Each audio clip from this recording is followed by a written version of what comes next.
150 meters mga kaibigan. Subukan natin. Try nga natin tong 150 meters.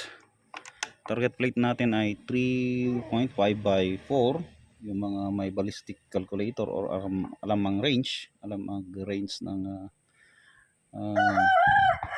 gamit ang reticle. Nandyan po. Yan yung plate natin ay 3 by 4. By 3 by 4 target plate, naka 36 po yung magnification natin, so alas yun na.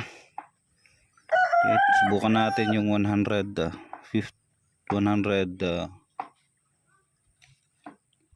meters.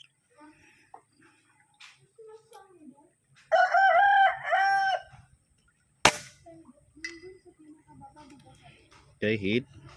Uy, nagliparan ng mga alaga natin doon. Yan nyo na.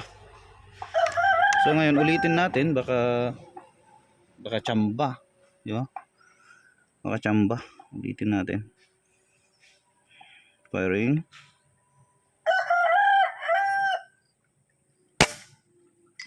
Oh, hit na naman.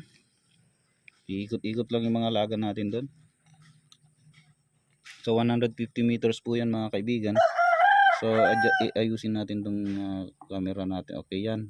Para makita ninyo, measure ng mga marunong gumamit ng ranging reticle using 3.5 by 3.5 by 1 po yan, by 4. Naka magnification tayo ng 36. Gamit nating scope ay ELR na Discovery Optics. So naka adjust din tayo, naka-dial din tayo ng turrets natin mga kaibigan para iwas cant.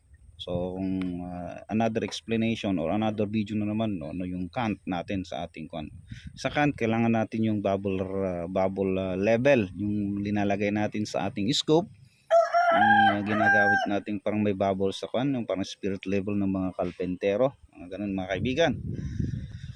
So ganun lang po kadali. Madali lang naman po ang long range shooting gamit tong ating